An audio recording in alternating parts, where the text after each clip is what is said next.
Droit de douane de Trump. L'Europe tente de sauver la situation et prépare sa riposte. À moins d'un accord avant le 1er août, Donald Trump imposera des droits de douane de 30% sur les importations européennes. Bruxelles tente une dernière négociation dans un jeu d'équilibriste.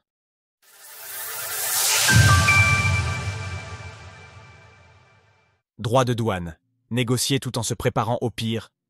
Depuis que Donald Trump a annoncé le 12 juillet augmenter les droits de douane à 30% pour l'Europe et le Mexique, dès le 1er août, sauf en cas d'un nouveau compromis, c'est l'incompréhension à Bruxelles. Le président américain proférait sa menace dans une lettre rendue publique samedi. Pourtant, depuis un mois, les deux parties étaient en pleine négociation d'un accord de principe. Nous avions le sentiment d'être très proches d'un accord, A confié le commissaire européen chargé du commerce, Maroš Šefčovič. Mais la prise de parole de Donald Trump a tout fait chavirer, prenant Bruxelles de court. Ce niveau de taxe prohiberait pratiquement le commerce transatlantique, Assure Maroš Šefčovič.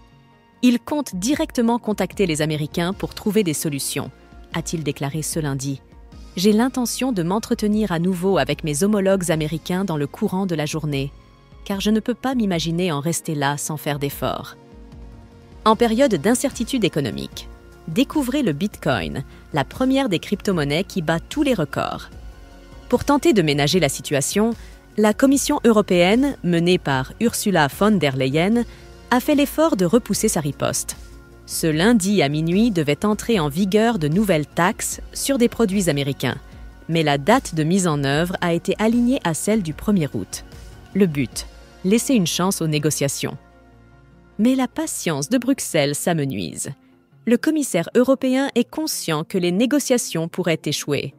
Nous devons nous préparer à toutes les éventualités, y compris, si nécessaire, à des contre-mesures proportionnées et bien calibrées pour rétablir l'équilibre de notre relation transatlantique. C'est aussi l'état d'esprit de la présidente de la Commission européenne, Ursula von der Leyen. Nous continuerons à préparer des contre-mesures afin d'être pleinement préparés. Bruxelles veut envoyer un signal ferme à Washington. Entre-temps, la pression monte dans les capitales. Les pays tentent de garder la même ligne directrice, même si tous ne sont pas menacés économiquement de la même manière par cette surtaxe.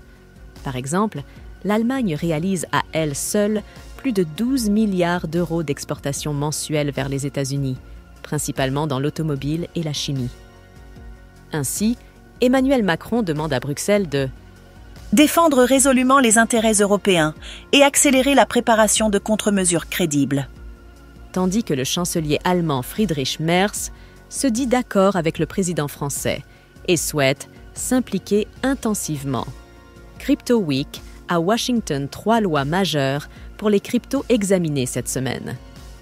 Quant à l'actuel président en exercice du Conseil de l'UE, Lars Løkke Rasmussen, ministre danois des Affaires étrangères, il a résumé la situation de cette manière. Nous voulons un accord, mais il y a un vieux dicton qui dit « Si tu veux la paix, tu dois te préparer à la guerre ». Retrouvez toutes les actualités crypto sur le site cryptost.fr.